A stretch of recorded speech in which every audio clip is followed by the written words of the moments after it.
So in just a second, we're going to talk to Sagar and Jetty, who's one of the smartest and most honest analysts of American politics, we think, about the effect of the war in Iran here in the U.S., on our politics, on our economy, on our life. But first, just a couple of quick things, which is no matter what you think of this war, you've got to be rooting for the United States, your country, and particularly for the people fighting this war. It's a cliche to say it, but it's true. They are the best people. This country produces people who voluntarily join to defend the United States, who are often put to bad use and badly treated by our political class, but that doesn't make them bad. They are great, and you got to be rooting for them, for us collectively, and saying prayers both for the country and for the people fighting on its behalf and in its name, our troops. That is real. The second thing concerns a show that we did 2 days ago about the efforts to rebuild the third temple in Jerusalem. We went on at some length about this and why at its core for some of the people fighting in this conflict in the United States and Israel and Iran, this is a religious conflict, and that we should be aware of the effects of that long-term. Religious conflicts are not typically resolved quickly. They can go on generationally. They can go on 1,000 years. In fact, they're still ongoing for over 1,000 years in some cases. So it's a big deal to have a religious war. In some ways, this may turn out to be a religious war. In others, it's just inherently a religious war. So you should know. And at the center of that conflict is this thing called the Third Temple, which does not yet exist, but some people would like to rebuild. So we did a whole show on this, seemed important and true. And in the course of that show, we described patches that some soldiers in the Israeli military, the IDF, are wearing that show an image of a temple, of the Third Temple.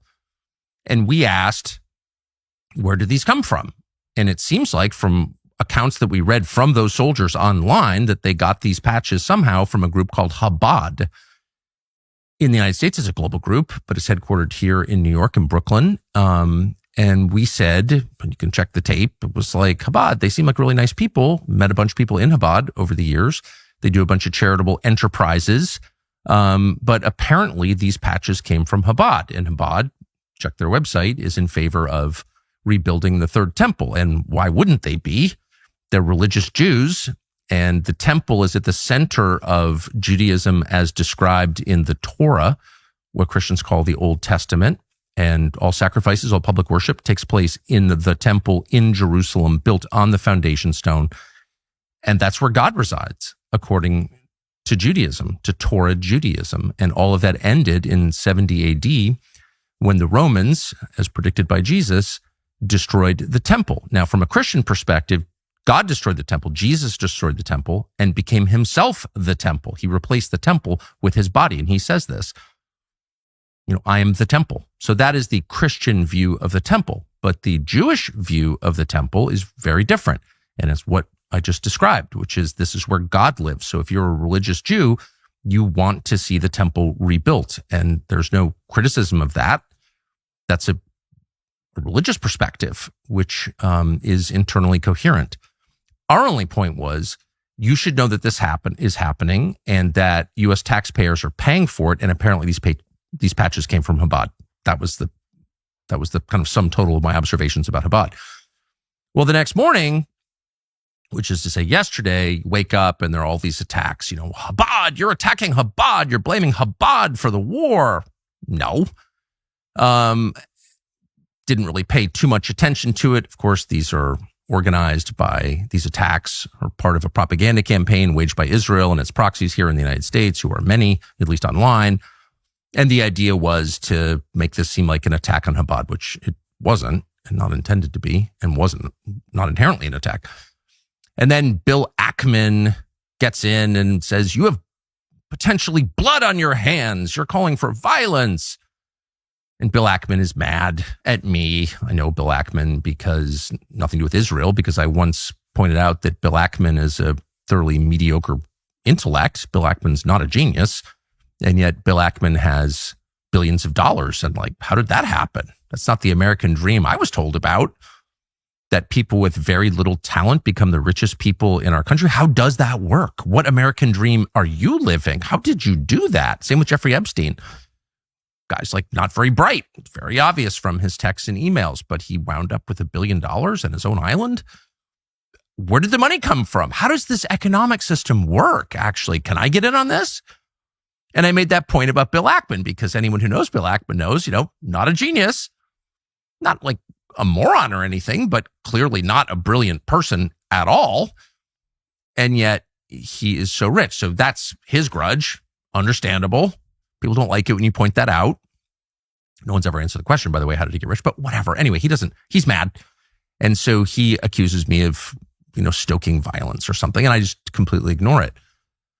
But then I get 2 phone calls from friends of mine, people I know and have known a long time, who are involved with Chabad, both good guys, and both have kids at Chabad schools.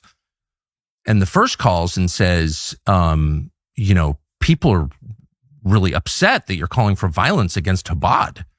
And I said, well, I'm not calling for violence against anybody, including Chabad. And I would never do that, ever. I totally reject that. And so that didn't happen. And he said, well, it'd be very helpful if you would issue a statement disavowing violence. And I said, well, gosh, I've done like 100 shows on that. I hope my life is an ongoing disavowal of violence against innocents.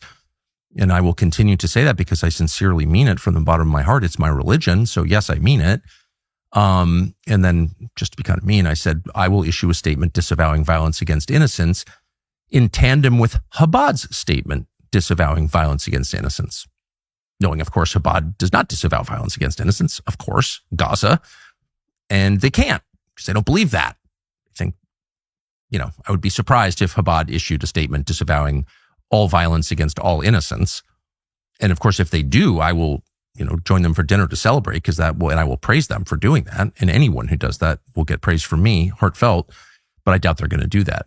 And then I get a call from another friend of mine, like an actual friend of mine saying, I don't mean to bother you, but I've got kids and they're closing the school because of your calls for violence. And I thought, oh my gosh, now I'm upset because I don't want to add at all, even inadvertently, to an environment where people are afraid or feel like they're going to get hurt.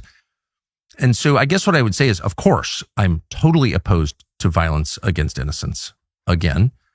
But moreover, this is the product of the war that is underway now and evidence of the point that this is fundamentally a religious war whose effects are already being felt here, which is to say groups are in fear of other groups. American groups are in fear of each other. And that is just absolutely a tragedy. And we should all oppose that. And at the center of it are the most innocent of all, which are kids who are being told by adults that they could be killed for who they are. Now, think about that for a second. Think about a PR campaign or a propaganda campaign designed to make people terrified for their lives, which is what the Israeli campaign is, telling Americans that they could be killed, that anti-Semitism in the United States is so terrible, being ginned up by people like me and other people online, that they could be killed. Imagine, that's not true at all, but imagine being so unscrupulous that you would terrify kids in order to silence criticism of your territorial expansion campaign, which is exactly what this is. Israel wants to be bigger. They want their regional rivals out of the way. They want to weaken the United States, get us out of the Middle East, and they want to weaken Western Europe, which they just hate for whatever reason. They truly hate Western Europe, which is one of the reasons the Israeli government has helped move migrants into Europe to weaken and destroy it. What is that? I don't really know the answer, but it's demonstrable. They hate Western Europe. And so whatever their bizarre agenda is, in order to stop criticism of it, they're telling Americans, including children, that they could be killed to get them on side with their program. That is super dark. That is evil, completely evil. And imagine, moreover, playing along with it with your own kids, telling your own kids that people hate them and will always hate them no matter what they do because of how they were born. That is not good for kids. And I say that not just as an American, but as a father of many kids. Like, that's the worst thing you could ever do to children. Who's doing that? A lot of people are doing that. And it doesn't produce happy people. It produces unbalanced people like Mark Levin, whose mother clearly told him that. That is not a fair description of the country we live in. We live in still now, for all its flaws, a very decent country where people accept each other's differences. And there is an organized campaign underway this moment to foment religious hatred in this country, hatred of American for American on the basis of religious identity. And that is totally wrong morally, but more than that, it's completely destructive. If you want to wreck the United States, and some people do want to wreck the United States, weaken the United States, people behind this war want to do that. Again, that's one of the reasons we're having this war, is to weaken the United States, both economically and destroy its social cohesion.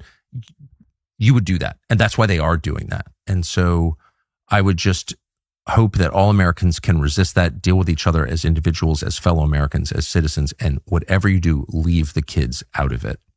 Don't use kids for your political ends. That is totally wrong. And the rest of us should call it out when we see it.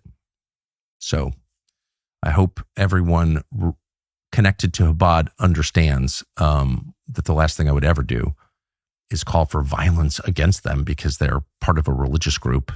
No, that's the opposite of what I'm saying. And so with that, our friend Sagar and Jetty.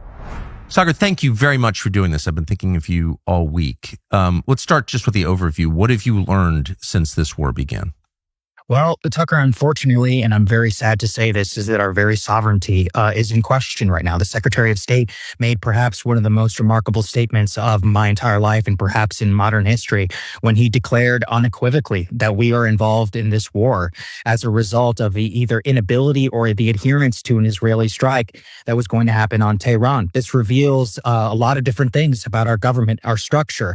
We were either unable to exert pressure on Israel to avoid such a war, we either acquiesced to it, and both are terrifying in their result because we are, of course, the global superpower, and Israel is a client state. I've also learned, very unfortunately, having spent my entire career trying to repudiate the lessons of the Iraq War, of Syria, and of Libya, of an overwhelming propaganda effort on both sides, both parties, the mainstream media, but still, unfortunately, very alive and well, it seems, in the Republican Party and in the White House, cheering on regime change, demands of unconditional surrender made to the Iranians just this morning, the endorsement of a Kurdish civil war campaign. It really does feel as if things are accelerating, even with the perspectives in modern history of literally 5, 10, even 15 years ago, to learn that these are exactly the moves that we should not be making. And so I'm really terrified right now to be saying that our sovereignty itself remains in question at the behest here of Israel, our very own government, which seems complicit and is, of course, involved in these very strikes. And then watching the way that this is all going, I do not see a single way that this will make the life of any individual American better.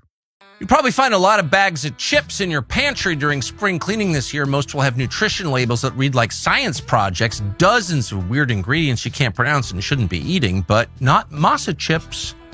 Masa chips, we know this by heart, have just 3 ingredients, all of them simple and straightforward. They're made from organic corn, sea salt, and 100% grass-fed beef tallow. No weird chemical from a plant in New Jersey, no seed oils, just real food the way you're supposed to eat it. Is it healthy? Yeah, of course it is, but it's also great to eat. There's a reason Sprouts Farmers Market and Wegmans pick them up nationwide. They're the best. Snacking on masa chips is nothing like eating regular chips. You can eat a whole bag, not that we'd know, and feel light and energetic. You don't feel sluggish and brain dead like you would with other chips. Our favorite flavor is lime, but they're all awesome. Ready to give masa a try? Visit masachips.com/Tucker. Use the code Tucker for 25% off your first order, or you can link in the video description or scan the QR code to claim this offer on these awesome chips. I unfortunately agree with that, and you could feel it in the days leading up to it. I saw Trump 3 times in the month before, and it was obvious to me that he didn't want to do it. It was, I think, obvious in every TV appearance that he made. He was never made the case that this was going to help us in any way. He did make the case that Iran shouldn't have the bomb. Got it. It was never about that, of course. I don't think he wanted a nuclear-armed Iran. I don't think he likes Iran. I think he's been told they tried to kill him. I think that's all real. But he understood the risks, and it was obvious to me from talking to him that he didn't want to do this, but that he kind of couldn't get out of it. And the American president just has less room to maneuver than voters imagine he does. And it's a horrible burden on every president since John F. Kennedy. You can feel it. And I think we should all go back and look at the tapes at pivotal moments. And like, these guys just don't have the latitude they thought they did. And they're bumping up against immovable objects and pressure that just can't be resisted. Well, it's tragic if that's the case. I will say, I mean, we can't take away the individual action of our commander in chief and of the people who are in power. And let's be honest here, Tucker, promises were made. You and I sat in many rooms over the years where we were explicitly told that this is the one thing that we are going to avoid, war with Iran. And I do want to make very clear that it's not just about war with Iran. This is a regime change war with Iran. This is a regional war with Iran, which has now engulfed our Gulf allies. This is now a war which is depleting our interceptor stockpile, calling in the very alliance structure of the United States. We are potentially pulling interceptors away from South Korea, which we of course do 400% more trade with than Israel. I mean, take the combined GCC bilateral trade, the Gulf Arab nations with the United States compared to Israel. And you have Gulf officials who are furious going on national television saying that they are being deprioritized. Their very ministers at this moment you and I are speaking are talking about withdrawing their economic investments in our companies, trillions of dollars at stake. And all of that belies the very people who I think you talked about, the American soldier. And I've been thinking all week about Declan Cody. He was 20 years old and he perished in that attack on our base in Kuwait. He was born 4 to 5 years after 9/11. I'm literally in this business to trying to make sure that something like that doesn't happen. It breaks me to watch somebody who is just that young, who had their entire life ahead of them, perish in another Middle Eastern war, not to mention including one of the servicemen was a mother of children. She had, had hobbies. She had a husband. And I have to say, I cannot let our individual leaders off the hook here. Secretary Hegseth recently made a statement at the Pentagon podium where he said and chastised the national media for not celebrating more of the, quote, wins that were happening in Iran and spending too much time on the dead American soldiers, trying to highlight that as if it's some sort of political prop. And part of the reason I'm here today and part of the reason I do my show every day is just to say it's not 2003. I will not be blackmailed, silenced, or told that we cannot mourn our dead, that we cannot support our troops without supporting the war. This is over. We are absolutely declaring an end to this. I think you thought, many others thought that this was an end whenever it came to the Trump election in 2024. And it is tragic, actually, to have to be able to sit here and talk to you about this situation today. I mean, the vote for Trump, which I cast, and I don't vote that much, to be totally honest with you. Never have, because I'm always traveling. But I voted absentee for Trump and was happy to do it. And I think a lot of people who don't normally vote did the same. And they did it in part as a vote for sovereignty. That's the debate is, does the United States have a right to make decisions in its own interest, in the interest of its own people? Does your vote actually matter? Are you voting for Bibi every time, whether you want to or not? Or are you actually voting for an American who might help your country? And I think we kind of answer that question. Like, if Trump isn't going to save us from a system that kind of hates us, then what's the option?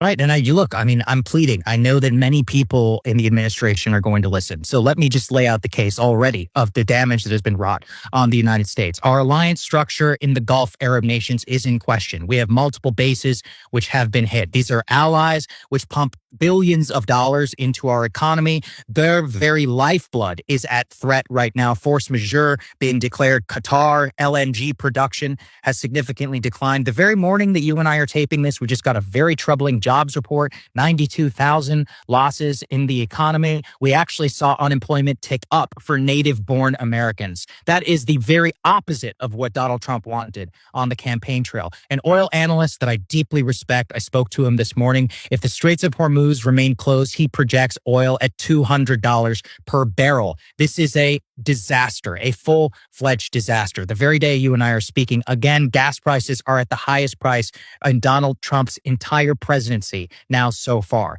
So you can see very clearly for the individual pocketbooks of every American, they will feel the result of this war. And then geopolitically, when you say sovereignty, what is that about? Sovereignty, the questioning of NATO, which Trump and many of his officials talked about. It's not about subsuming our national interests in transnational organizations. But even then, again, we are watching. If you care so much about NATO, I've been trying to make this point to the neocons, the Ukrainians are already noticing that many of the weapon systems, which would be needed to defend them if they wanted to continue this war, are going to be depleted. And they're not very high on the priority list. I talked about South Korea, about Japan, about our actual economic commitments to real allies, by the way, people who we do a lot of trade with, who love us and we love them. Watch how we are abandoning them. If you care about China and trying to project power in the South China Sea, the interceptor stockpile that we are using right now is a joke compared to what some potential conflict with Taiwan would look like. We're already slowly removing many of those options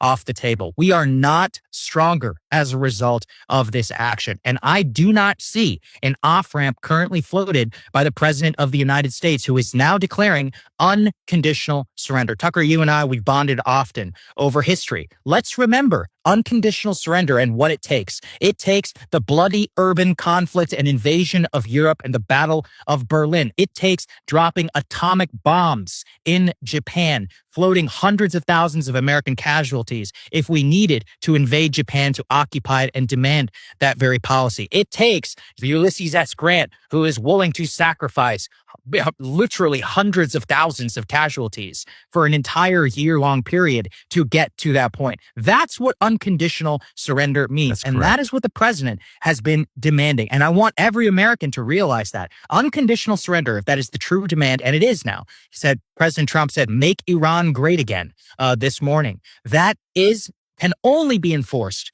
with an ocean of American blood. And that is not something in our national interest. We are walking every single day closer to that possibility. And it is an abomination, if you ask me. So most people don't wake up in the morning and decide to feel horrible, exhausted, foggy, disconnected from themselves. But it does happen, and it happens slowly. You're working hard, you're showing up, and then your energy disappears by midday. Your focus is dull. Your weight won't move. A lot of people are told that's just getting old. That's what it is. But that's not actually true. For many men and women, these are not personal failures. They are signals tied to your metabolism, your hormones, and nutrient imbalances that go undetected for years. You don't even know you're deficient. And that's why we're happy to partner with Joy and Blokes, a company that was built for people who are all done guessing and ready to figure out what exactly is going on. And that starts with comprehensive lab work and a one-on-one consultation with a licensed clinician. An actual human being explains what's happening inside you and builds a personalized plan, which includes hormone optimization, peptide therapy, targeted supplements. So don't settle. Go to joyandblokes.com/Tucker. Use the code Tucker for 50% off your lab work and 20% off all supplements. That's joyandblokes.com/Tucker. Use the code Tucker. 50% off labs, 20% off supplements. Joy and Blokes. Get your edge back. Unconditional surrender means foreign troops get to rape your wife and daughter if they want. And everyone knows that. And that has been, if there's one consistent lesson of history, it means unconditional surrender means foreign troops get to rape your wife and daughter. Everyone can feel that. That's like the most atavistic instinct there is. And so to avoid that, people will do anything. And so that's why it requires that level of force to get a population subdued to the point of unconditional surrender. That's why. And so in this case, of course, we don't have the ground force necessary. I don't think Americans would voluntarily participate in it. I just don't think we can do that. It would require weapons of mass destruction. It would require presumably nuclear weapons in order to do that. And let's not lie to ourselves. We're moving toward that. Yes, and that is another important point that I think you have been highlighting here, is if you look at the decision matrix where everything is about upping the ante. A good friend of mine actually pointed out many of the Vietnam aspects that were already starting to climb. So you watch very quickly. We thought we could just decapitate the Ayatollah and they would crawl over and make a deal. It didn't happen. So then what happens? We have to start bombing the police stations, the border guards, to be able to make sure that these Kurdish CIA-backed groups can make an incursion, that they can start their civil war in part of the country, distract the security force. At every step, when the Iranians reject an American overture, the natural choice of the American president will be escalation and bombing. Already, I mean, watching statements coming out of the Pentagon, it's shocking. It's like military assistance command Tehran. They're bragging. I mean, Tucker, as an American who really was radicalized by the Iraq War, to see the chairman of the Joint Chiefs of Staff about how we've already dropped double the munitions of shock and awe, I actually felt like I was going insane, because we have learned nothing. Already they're talking about we've struck 2,000 different targets across the country. Look, you don't have to believe me. Go and look at footage from the ground. It doesn't look like civil war has erupted, civil society, or any of that. The Iranian regime remains relatively in power as of right now. And so when you, again, up the ante, which President Trump did with his demand for unconditional surrender, remember, they told us it was just about nuclear weapons, then it was about ballistic missiles, then it was about projecting terrorism or something in the region, which is, nebulous and undefinable, designed for that reason, by the way, so that we would have to be able to go to war. Well, then we now get to unconditional surrender, which is only enforceable with massive weapons, nuclear weapons in this case. And now we have two nuclear armed powers, Israel and the United States, which are engaged in this conflict. And the Israeli part of this equation is really important. America actually does have an interest in a stable Iran because of the Straits of Hormuz, which, by the way,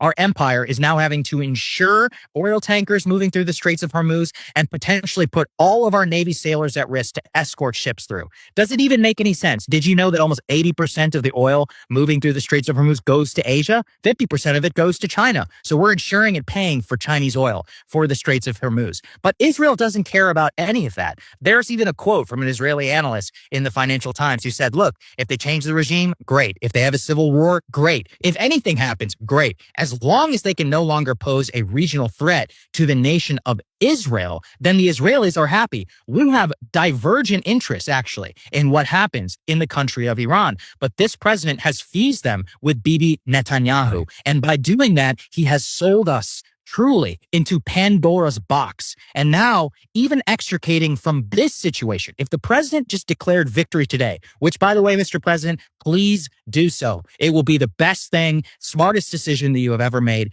in your entire presidency. Unfortunately, I don't think that's going to happen. Even if he did, think about all the fundamental questions of U.S. alliances that were already in the minds of these Gulf leaders, of Japan, of South Korea, of Taiwan, any potential U.S. ally around the globe. Hundreds of billions have already basically been put to the test. The war is costing, internal Pentagon projection, $1 billion per day every single time that this goes on. And extraordinary measures are already being taken. I just read this morning, the Russians are providing intelligence to the Iranians to help them target U.S. bases. Not like we can complain, can we? That's how the Pentagon runs the entire Ukraine war. As we learned from the Discord leaks, we do their battle damage assessments, we give them the coordinates, and we tell them exactly where to shoot. So we are entangled in a deep conflict, which has immense risk for the global energy markets, for our own soldiers, for the region. We've talked also about sovereignty. Let's talk about the refugee crisis. My favorite question that you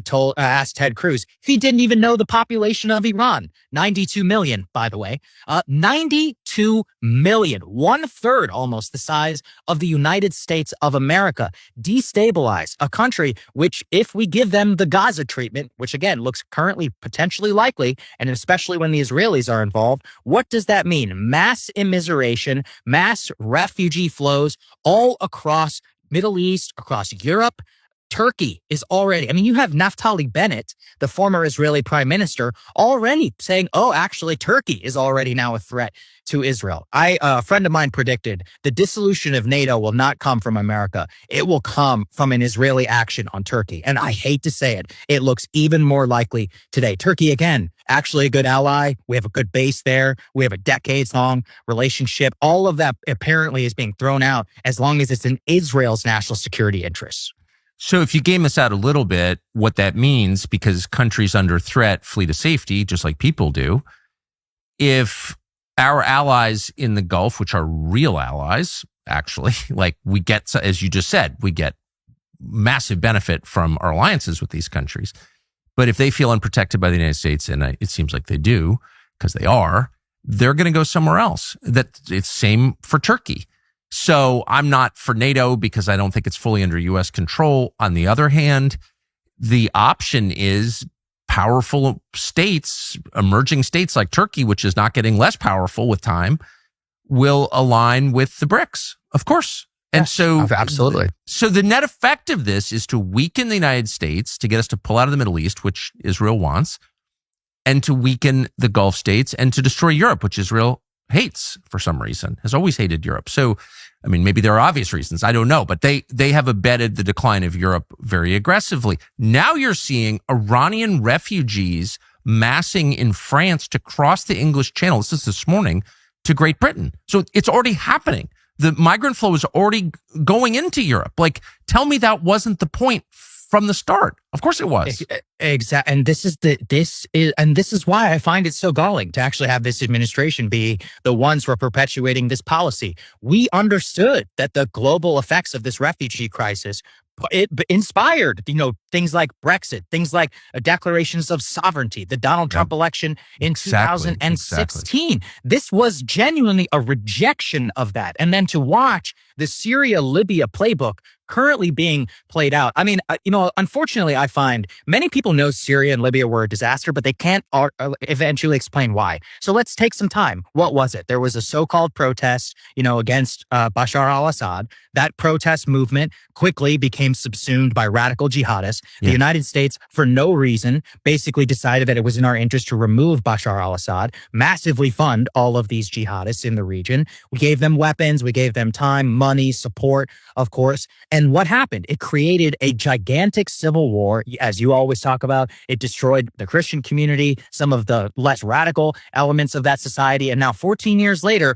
a literal al-Qaeda terrorist is their president. The only reason that we don't talk about him that way is because he's a friend of Israel and allowed portions of his country to basically be annexed by them. That's what the Israelis want. They want, and they had no problem with seeing a rump state emerge in Iran. But that's not in our interest. That's not in Europe's interest. That's not in our allies' interest. It is massively destabilizing. Same in Libya. What was the promise? No-fly zone for Gaddafi. Unfortunately, he literally gets sodomized on national television, on a video which, deeply inspired Kim Jong-un and many other regimes that wanted to race to a nuclear weapon. I've been told directly that whenever we asked when we asked in those bilateral meetings with Kim Jong-un, we said, why don't you just give up your nuclear weapons? He said, look what happened to Gaddafi. He's never going to do it. And he shouldn't. In fact, his entire policy has been vindicated. So that's another element of this. Let's think about nuclear proliferation. Since the outbreak of the Iran war, Poland has now declared their intent to try to become a nuclear power, a nuclear armed state. France said they are going to increase the amount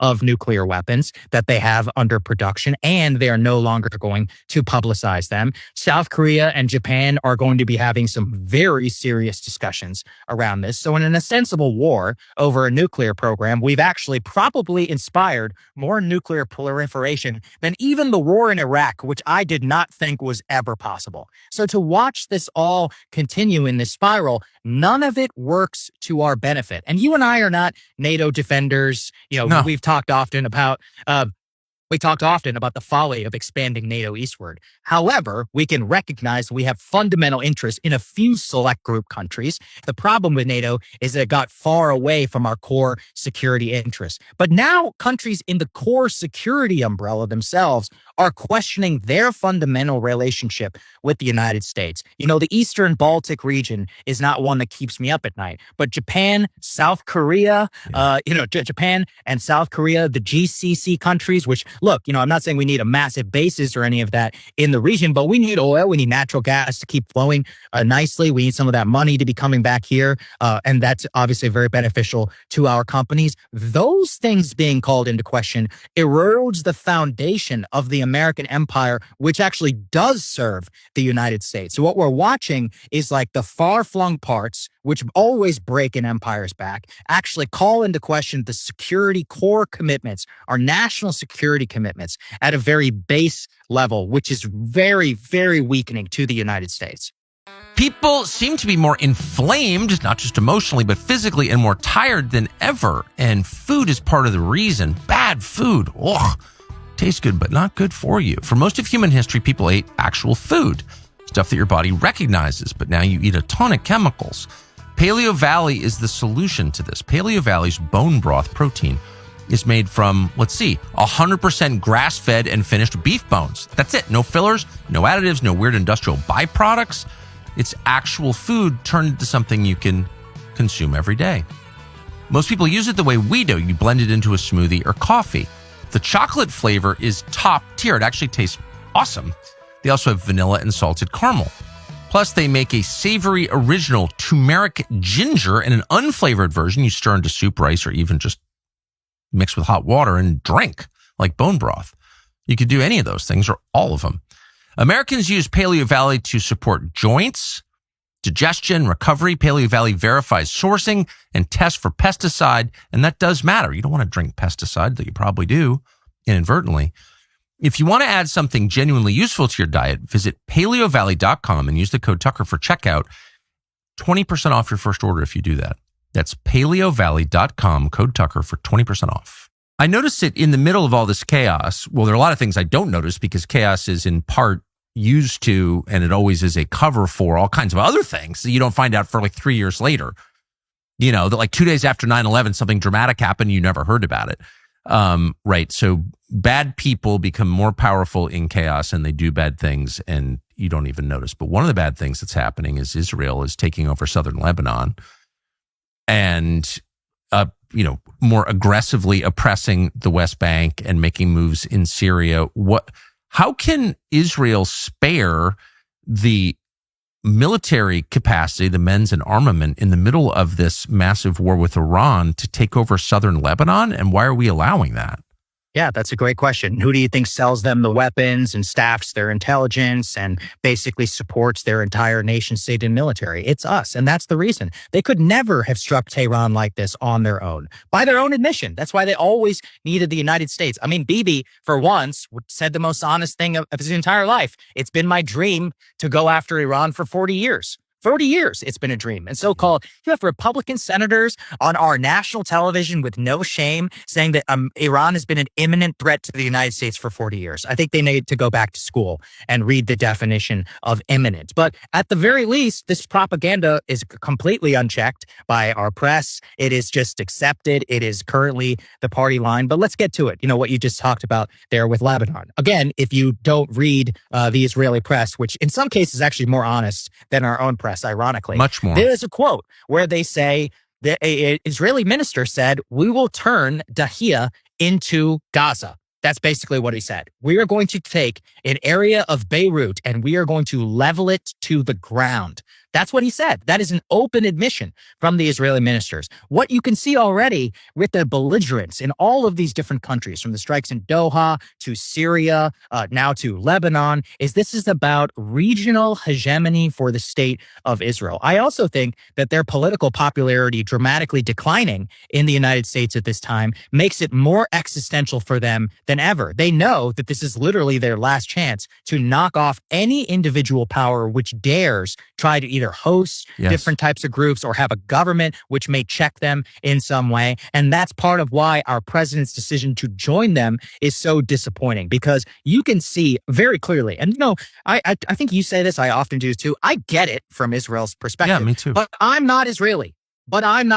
My job, our job, is to look out for our country. And so to see the vast armaments of the United States of America effectively prop up Israeli regional hegemony at the direct expense of our own power projection is shocking. So watch very closely what's going to happen with Lebanon. You're going to see the mass expansion, very likely because of Hezbollah rockets and ballistic missiles, which have been shot into Israel. That will be the pretext for a full-scale, basically reduction campaign. That's what they like to call it. You're going to see very similar actions right now in Gaza and in the West Bank. Don't forget, I know you haven't seen this, or I know you've seen this, an American citizen was killed in the West Bank very, very recently. Not that anybody in America cares at all. No. He's from Philadelphia, by the way, and his own senator won't even stand up for him, Senator John Fetterman, a Democrat, just to show you some of the bipartisanship of this nature. That's why it's sickening to watch. I mean, We've described this before as not a healthy relationship. We're so far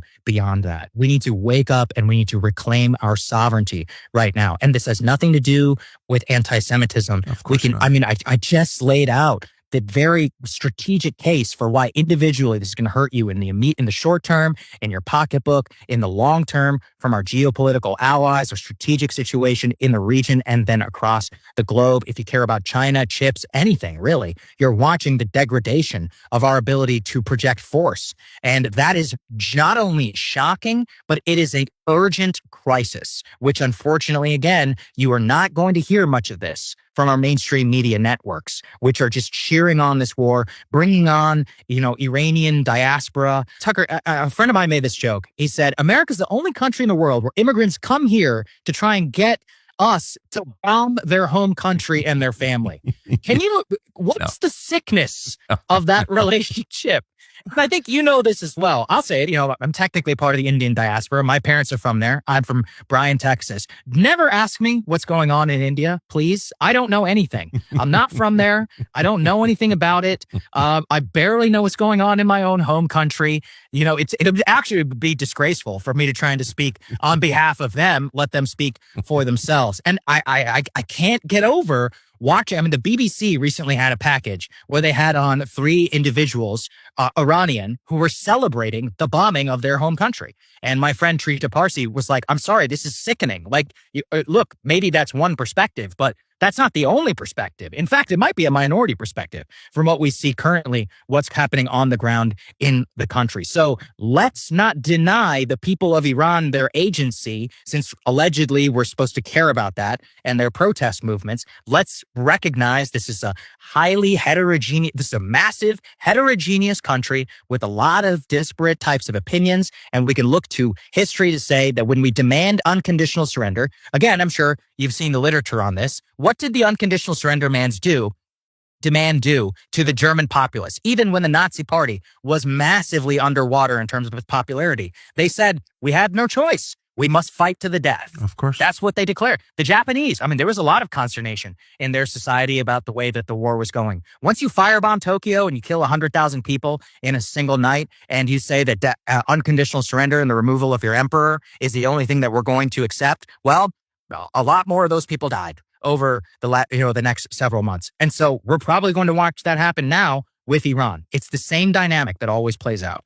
And the point, of course, is to build Israeli empire, to replace American empire, which is dying, hastened by this war, with Israeli empire. And one thing I notice, I can't contain myself and have to express it, but when you say that the Israelis are destroying Beirut, which is, having been to a lot of places in the world, one of the prettiest places on the globe. Beirut is a marvel. It's beautiful. It reminds me, and it's being destroyed by Israel, which is one of the single ugliest countries in the world. Nothing of beauty has been built there since 1948. Sorry, I've been everywhere in that country, and it's true. That the nature of this emerging empire is destructive, and it always seems like beautiful things wind up being destroyed. Europe, right? Beirut, parts of Syria, the holy sites. Parts of Iran are apparently beautiful, totally blown up. This does seem like a war on beauty as well, which next to truth is like, this is not an American perspective, but it's a Christian perspective and a real perspective. It's a global perspective. Beauty is worth preserving. And yet it seems the determined effort of the IDF to destroy beauty. And I just want to say that because I really notice it. Well, we watched some of that in Gaza, and you don't have to be a Hamas lover to recognize the beauty of some of those churches or of their society, of the West Bank, which I'm sure that you have seen as well. And I've spent a lot of my life in a large portion of this region. I'm watching my former neighborhood in Doha, Qatar, with missiles flying down. And by the way, I think it was exactly a mile from where I used to live when I was in high school. In Doha, Qatar, that the Israelis actually struck that Hamas compound and actually even killed a Qatari police officer. I can't imagine what some of my, look, this could have been me. Once upon a time, I was a classmate at the American School of Doha. It's March, so it's just school time. There are children, American children, by the way, children of oil executives, others. I was my child are professors of many American universities which operate there, who are now in a panic mode trying to get out of the country as their airports are shut down. There are 1 million plus Americans who live in the region, and it has been very short. The evacuation notices that went out, they clearly were not planning for this. And actually, that's a major indictment of our current force projection as well. It's pretty clear, and Donald Trump said this. He said, we were surprised by the attacks on the bases, which is shocking because I think you knew that was going to happen. Of course. I knew that was going to happen. You only need to read open source and read a little bit of what the Iranians themselves were saying. They were like, hey, here's the plan. If this happens, this is what we're going to do. And he said that they were surprised by that. And now 1 million Americans are stuck. Ambassador Mike Huckabee, who, by the way, supposedly cares so much about Americans. I saw his guidance for Americans in Israel trying to get out. He was like, take a bus to the Sinai and hopefully you can catch a flight from there. That's insane. It's like a 5 or 6 hour bus ride, which they're not even really arranging, and that they would take to the Sinai Peninsula. And then I even read a story of a pregnant woman who did all of that. Imagine the stress of all while this is happening. It'd take 5, 6 flights to be able to come home. These are our people. These are the people that we're supposed to care about. And so it's just so tragic. Thinking you were talking about War and Beauty, what you're trying to recognize and paint for a picture. Not everybody is as privileged as us to be able to go all across the world, is to say these are not, evil, incarnate, gray, black, white photos. These are real places with real people. They have different opinions. Some of them hate us. Some of them love us. Yes. They have very disparate histories and identities, religions. They're beautiful in the same way that all humans really are beautiful in all places, that we can find something to appreciate about them. And so I think that's what's tragic. Things around the world are moving so fast right now, it's impossible to keep up with all of the changes. But we do know that when those changes happen, markets change too. And nothing changes faster than the price of precious metals, gold and silver. It just shifts in an instant because it is a reaction to and against what's happening in the world. So timing is essential. If you're thinking about adding precious metals, and you definitely should, we do. You need to know when prices are going to move and why they're moving. And Battalion Metals makes that all really simple. You can buy the dip when it happens. So if you want real-time alerts sent directly to your inbox when gold and silver prices move, go to battalionmetals.com/alerts. Markets move fast, stay ahead of them. So it's battalionmetals.com/alerts.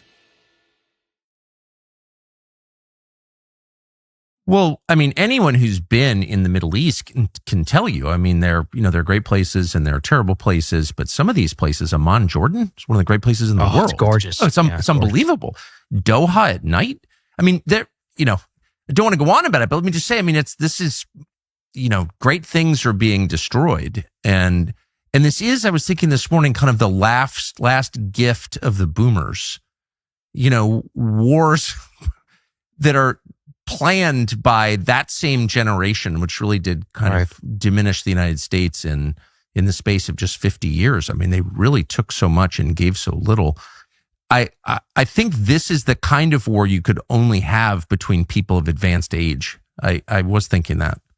I totally agree with you. And, let's even take some of the talking points. You're older than me, so this might resonate with you, but everybody says this has been happening for 47 years. Remember 1979. I'm 33 years old. My mother was 15 in 1979. Okay. So 1979 to me is a history book. Yeah. 1979 is Argo, the movie. That's about as close as I've got to the Iranian Revolution. I'm much closer to the destruction of my country at the hands of the neocons of Iraq and Afghanistan. I watched my cohort being unable to buy houses. I watch relative people who are younger, who are terrified of AI. I have friends who are having their electricity bills go up as a result of data centers. I've watched my own city, Washington, D.C., which you and I have spent a lot of time in, go downhill every single year that I've lived in it, which is shocking, right? And to watch literally that happen. And then meanwhile, I get on planes and I go visit Tokyo or Doha or Singapore or Bangalore, any of these places, which had a lot of problems and still do, but have gotten a lot nicer. Whereas where I'm living continues to tick down. So 1979, I can appreciate as an American, especially for a lot of the boomers. I get it. It must have been so horrible and shocking. And to be fair, I also think that the way the media covered that at the time, they acted like the revolution just happened out of nowhere. They don't have enough of the know-how to go back to Mossadegh and the political revolution and the CIA and much of the meddling that we also did in that country, not to mention the disaster of Jimmy Carter. But I empathize with them for their hatred, let's say, of Iran and their knowledge or looking at it as an enemy. But I would also ask them to give us the same empathy, is to look at us in the country that we have grown up in and are now raising children in my case, and are saying, I am looking at Iran as an explicit, not only distraction, but coming directly at the expense of a lot of the problems, which I care a lot about on behalf of my family, on behalf of the people who are around me. And for them, I don't see any benefit from this.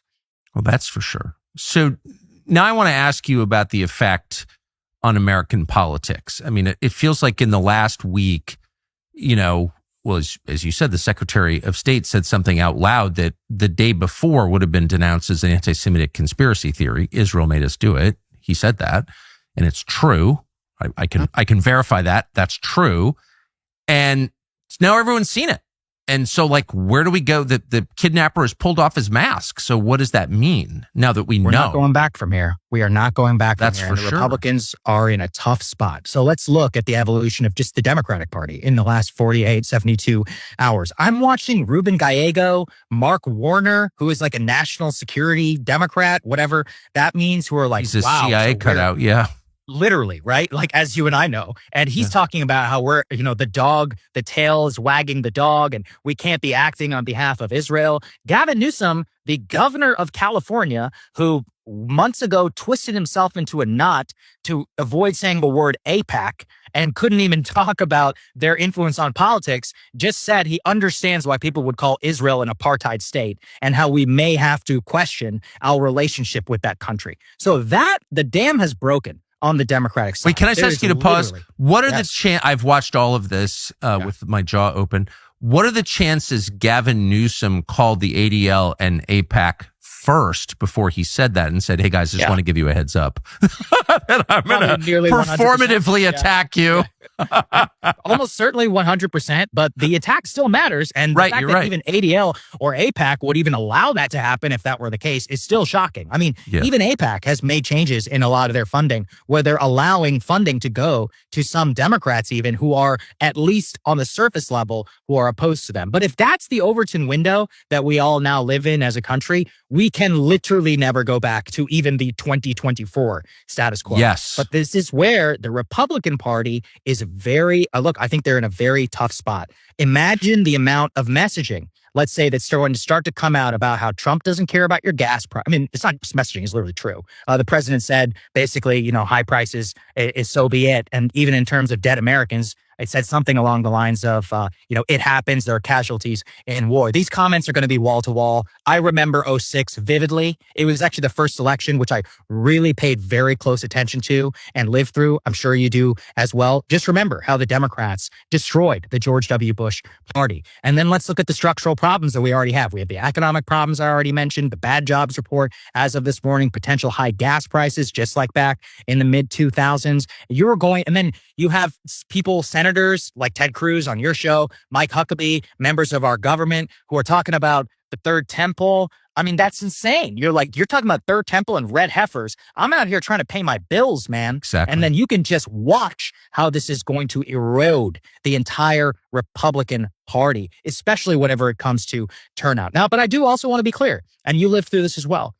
I grew up in Bush country. The Bush dead enders, they stuck with him, with 5,000 American troops dead. So there are a lot of Republicans who will stick with President Trump throughout this war. They revere and they trust him, and that's their right. They can do so. But here's what I always try to say. Republicans are not the reason that Donald Trump won the 2024 election. He won with a wide coalition of young people, of Latino voters, of a lot of independents. And those people, I can attest to you this 100%, because a lot of them are watching this show, my show, all the time. They have turned on this president. They are furious about not just this war with Iran, but a lot of different things up to this point. And at this point, I mean, we are going into a territory where it's not just about the war with Iran. It's about how many clips, I've played some of them on my own show, of members of this cabinet, members of this administration, who spoke explicitly about why war with Iran is not in our interest. And it's one of those things that's like the Epstein Files.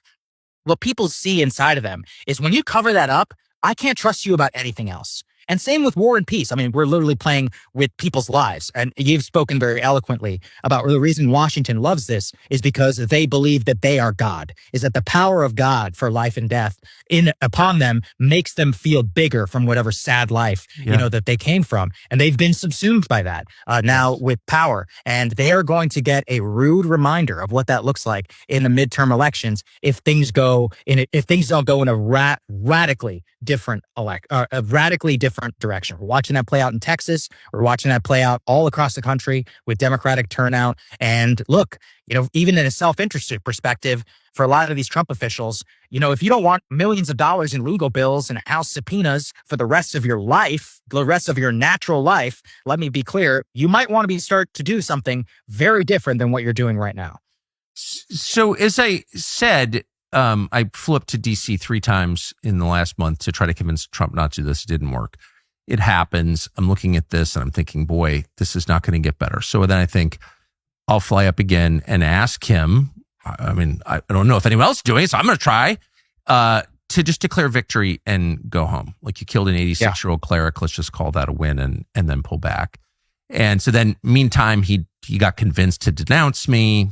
Okay. I don't care. I'm going to fly up anyway and see him, right? Even though he's like denouncing me. So I call over there to see, call someone who knows him to see. I said, I'm just going to fly up anyway and tell him this because I think it's so important. And the person says, don't bother, because he's being shown polling that this war is like a 90-10 win for him. And I said, I don't know where that polling is coming from. It's like, I guess you could make any kind of poll, and he's watching Fox News, which is telling him the same thing, and he's getting fake polling. I guess they're only polling Sean Hannity's viewers or something. And so I'm not sure that there's a sense, as if this was yesterday, because I was getting so agitated and worried. I don't think that there's a sense that this is unpopular. Like, I think there's an information vacuum here. There's a massive information vacuum. And, for the president and the administration who declared victory based on internet and vibes and podcasts, let's take a survey, shall we, of every podcast that he appeared on. Right. And how do they feel about the Iran conflict? You can look very clearly for yourself. You can look at a lot of the polling of that same demographic, which they were very excited about, young men in particular. How are they feeling about this conflict? And, if you were saying 90-10, it's not even true in the Republican sense. I mean, the latest one that I saw was like 72% Republicans, which, by the way, Mr. President and everybody in the administration, Bush had 93 for Iraq. And how did that turn out for him? So let's not put all of our eggs in the basket of just because Republican voters are here, that this is all going to be like sunshine and roses. And I also would not make the spurious claim that it's all about Iran. It's about compounding effects. The gas price effect of the Iran conflict is going to be dramatically more important to the White House's political chances in the midterms than anything that's actually happening on the ground. I don't think it should be that way, but that's reality. And I do think also, your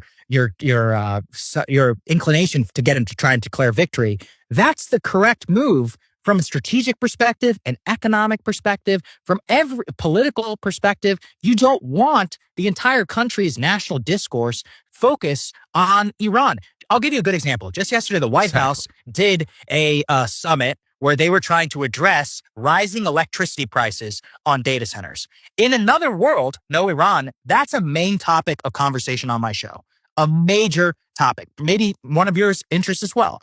But in the middle of war and peace and death and everything that's happening, the amount of coverage that got is zero. Exactly. The president just gave his State of the Union. He had a lot of things in that State of the Union. Iran, it didn't come until the 70th minute, I think. What was the rest of it about? The economy, about gas prices, about jobs, Mr. President and others. Like, that's what people really vote on. And so there's also in Washington and in media, there is literally zero sum whenever it comes to people's attention, the news's attention, media. And it's not like we're doing the wrong thing. Matters of war and peace are unironically more important than data center electricity potential plans. But if you want people to be even acknowledged that you're focusing on those types of things, you cannot be having foreign adventurism run amok in the Middle East and be declaring things like unconditional surrender, which is going to be the headline of every major news, every news organization in America. Whenever we're going to make Iran great again, whether you're pro or anti, that's all people are going to be talking about for the foreseeable future, not to mention oil prices and just the sheer imagery of bombs literally flying over people's head. So big picture, and again, I'm always rooting for the United States and its president, no matter who it is. In the case of this president, I know him really well for many years, and I will always like him. I don't care what he says about me. I will always have affection for him. But I also think, if you think about it, like this is the end of something. Voters take a guy from completely outside the political system because they're so frustrated with the system, and they like him or don't like him or whatever, but it's the system that is on trial here, and the system has been found wanting. It doesn't actually respond to voters in the way that it should. It's not improving the country. So they bring this guy from completely outside the system to shock the system and to tame it, to drain the swamp. And now I think we can say that failed. And so what now?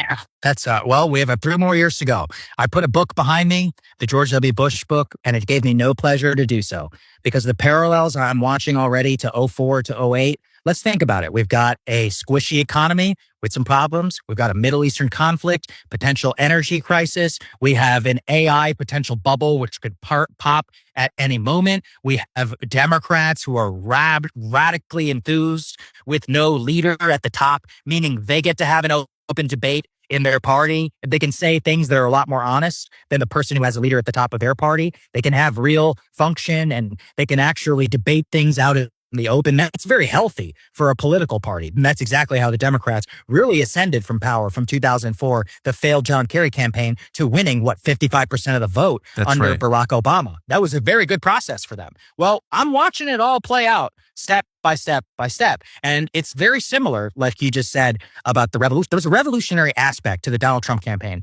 The second one, more so than the first, in my opinion, and affirmed, I think, with the popular vote, where it truly was revolutionary in terms of it. You have this president. He'd been president before. I mean, literally, like he was almost assassinated. There were all of these potential indictments against him. The imagery, the sheer imagery and idea of somebody like that being able to ascend again to the highest office of the land is insane. And then in the initial moments, you have Doge and you have, people you would never see in power like RFK Jr. and Tulsi Gabbard and Pete Hegseth. There was a real excitement or Kash Patel, at that point, not at this point. But these people were seen as revolutionary actors who were going to come in and throw a bomb inside of the system. But then if you watch the U.S. government do the exact same thing that it did under all these past presidents, your revolution starts to look a lot more like the status quo, which was deeply hated and which you exploited to your great political benefit. And right now, I am watching the same type of revolutionary aspect take place in the Democratic Party. And if you want any part of that and not to just be run over in future elections, they need to get wise very, very quickly.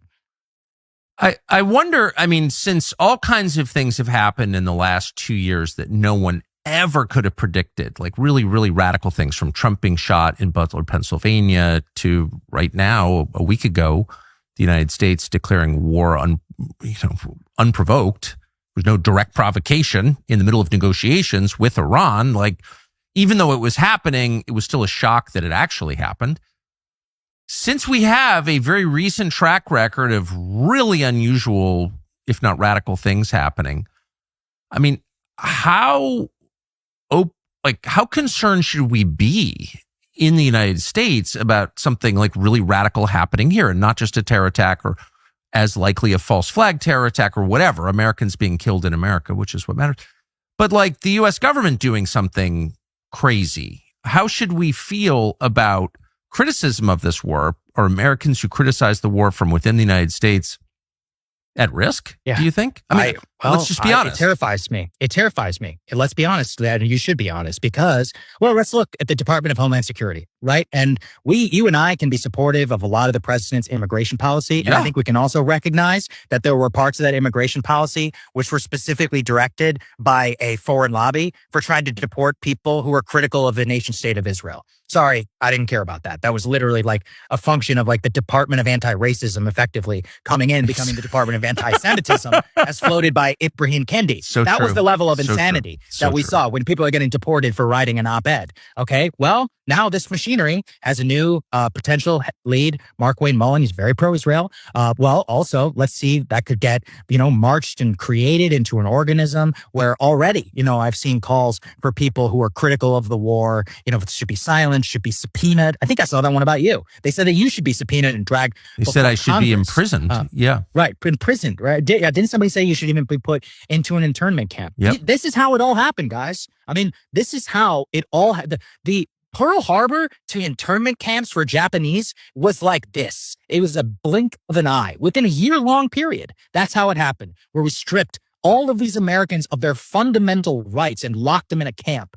That's insane. So the idea that it could never happen is obviously proven by our own history that it very obviously could. But more importantly, it will look like in a 21st century way. So there will be AI. There's already mass censorship. There's mass bots and propaganda efforts that are going on right now. I mean, already, how difficult is it to even see various types of video, which is coming out from the actual conflict, trying to verify whether any of this is even real in real time as we're processing what's happening. But I think what you raise is if you look at every war as for Americans, especially the wars of my lifetime, the war on terror, I am fundamentally less free today than I was as a child born in the United States in 1992. And the Americans who lived through Vietnam were less free after the Vietnam War than they were before. And the Americans who were born, or the Americans in World War II, were less free in many respects, or especially during the war, for censorship rules and all of the stuff that the government was doing than before the outbreak of the war. And then before that with World War I, in the Civil War too. I mean, think about suspension of habeas corpus, all of these different things that these presidents have done. It is a natural effect for a wartime nation to crack down on speech and specifically critical speech of those war efforts. And we should be afraid. Even if you like the person who is in power, you need to recognize that this is a historical trend which goes back through our entire history. It's part of the reason I think that you and I abhor war so much. And we also, this is the scariest part, is when you watch this censorship be self-imposed on media organizations and you create a system and an incentive structure such that criticizing the war will remove, any professional ability that you may have to advance yourself. Specifically, let's say as a policymaker in Washington, you and I know dozens of people who are in power. They don't support this war. They can't say anything out of fear of losing their job. I'm not just talking about in the White House. I'm talking about in the entire, national security apparatus, the think tanks or others, because they're afraid, of either being called by the donors or for saying that you're being too critical of something that the president supports. Open debate and free speech, the inability to have any of that in the lead up to Iraq destroyed our nation. It destroyed it. I'm very committed to making sure that doesn't happen again. But you and I are we're individuals, and the U.S. government is a Leviathan, and we should be wary of it. Are you? I mean, as someone, and this is not flattery, but it's sincere. You were one of the very first people to see this realignment in American politics. I mean, 10 years ago. You saw it very clearly, and you staked your whole career on it, and you were right, and that's why you've been successful, I would say. So it's worth listening to your prediction, I think, on this question. Do you see a crackdown on civil liberties, human rights in the United States coming up because of this war? Or the war is a pretext for what was already in the plans, but do you see that happening? I could see it easily happening. And we already have the machinery, as we saw with Israel criticism and the so-called Department of Anti-Racism. I've raised several cases to you, Tucker, of the Department of Justice getting involved in campus incidents, which is insane, by the way. I oppose that under Obama. Yeah. I oppose that under Biden. I oppose it now. I'm going to stick to my principles. The machinery for that is already laid. And it is one that should really terrify us. And you and I are in a unique position. We can speak out. I don't really care about my myself. I care about the individual person who is relatively powerless with 200 or so followers getting a knock on the door by the FBI saying, hey, why did you say this? What did you mean by that? And that very level of harassment is chilling, not to mention at institutional level. Who knows? I mean, will the government find people? Look at the situation with Anthropic and Claude, right? I mean, you have this showdown between the Pentagon and Anthropic over the use of AI, their technology in a time of war, demands over human oversight. The government's basically saying that's unacceptable. You don't get to dictate those terms to us. They can blacklist you as a company, literally blacklist you for not agreeing to those terms. That's fine. That's their right. But think about that. I mean, they're basically saying that not only are they not going to use the tech, they're not blacklisted from all U.S. government contractors, which is massively, massively impactful to their entire business. This can happen across the board. And you can look at the CBS acquisition right now with Barry Weiss in charge of CBS News. Censorship doesn't just happen. And censorship and reduction of civil liberty does not just happen at the government level. Corporate censorship, corporate power can be just as much of a threat to your individual liberty as the government power. I mean, this is the last English-speaking country, probably the last country in the world in which attitudes have not yet been criminalized, at least officially. But Australia, New Zealand, Canada, every country in Europe, you're not allowed to have certain attitudes. You can go to jail. Like your opinions are crimes. They are literally thought crimes. Yeah. And I've just noticed, because I've been at the center of it, this effort over the past year to criminalize attitudes. And when I was first called an anti-Semite, I remember thinking, well, I'm actually not. And so I don't know why you're calling me that. And I was annoyed or whatever. But the insistence with which these forces are labeling people with the slander anti-Semite, it doesn't seem accidental. I don't really think they care if you're an anti-Semite or not. I mean, Israel's very close to the Zelensky government, which supports actual Nazis. Right. So like, they don't care if you're an anti-Semite.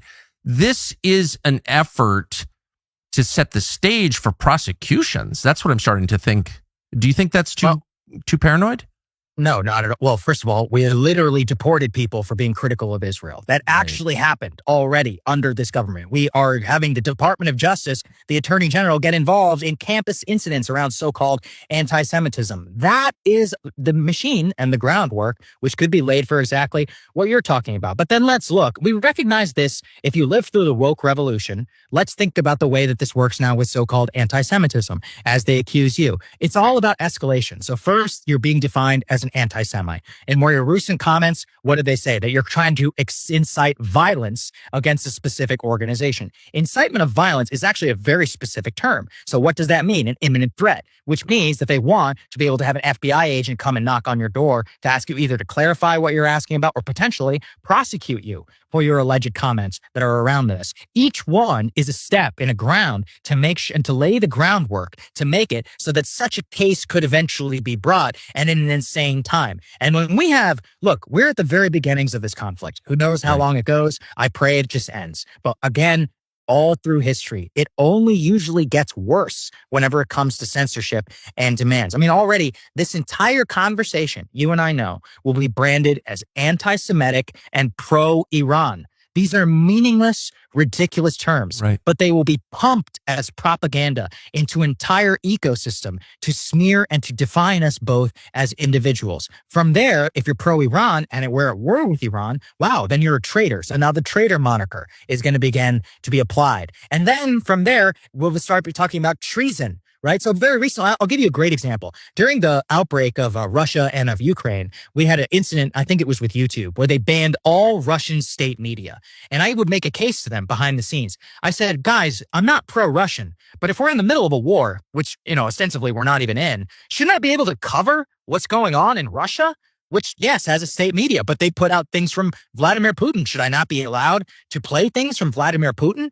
But never really had any answer for that. I used to deal with that with Donald Trump. So back in 2021, they had a policy where even if you played a clip of Donald Trump saying that the election was stolen, let's say in 2021, they would take down that video. And I would say, guys, I have to cover the news. He's going to run for president. I can get commentary on his clips, but that is how quickly the censorship machine can act. And especially now we're watching here with the intertwinement of regulators and of these big companies. If you start to put pressure like that, you could see it so that even with the government not directly trying to censor you for your comments, by literally just branding you anti-Semitic, pro-Iran, or any of these things, you can watch your very ability to speak out as a citizen in America be eroded, or evaporate completely overnight. And just to restate, like, the foundational principle of the country, you have a right, a God-given right, not granted you by government, but with which you were born, to have any opinion you want, to follow your own conscience. You don't have a right to do anything you want, but you have a right to believe anything you want and to say anything that you want that you believe is true, period. And so I'm not pro-Iran. I've never been to Iran, and I'm certainly not an anti-Semite at all. However, any American has the right to preferences and beliefs, religious beliefs, philosophical beliefs, political beliefs. Those are absolute rights. Those are human rights. That's what human rights are. And so you can never prosecute someone for having views you disagree with, period. And I do think we have to stand up for that above all else, right? Especially in wartime. In wartime, Yes. more important than ever. And, again, I watched this happen with Iraq. I watched this happen with Afghanistan. I've read too much about it from Vietnam, from World War I, from World War II, from the Civil War. And I literally based my entire career trying to say this will never happen. Or if I have anything to do with it, it won't happen again. And then it did happen again. Yeah. And so then we have to set up for the next playbook. It's okay. We know that they're coming. We know they're coming. So we have to plan for that. The only way to plan for that is to get the people who are on our side. Because fundamentally, it's not about us. It's really about smaller, private individuals who have literally the fundamental right to say their whatever they want, and for them to be harassed. We have to protect that more than anything. Yeah. I don't know what's coming next, but I know that you're going to be at the center of it. And I know you will understand it before most people. So I hope that you will come back. I really mean that. Anytime, Tucker. I'm grateful for this. Thank you, Sagar and Jetty. Great to see you. Thank you, Tucker. And thank you for everything that you do and for giving me my own start in this business. I'll always be so deeply thankful. Man, if I knew you were as smart as you turned out to be, I would have paid you more. You'd still be working here. That too. I would have liked that too. Thank you, Sagar. Great to see you, man.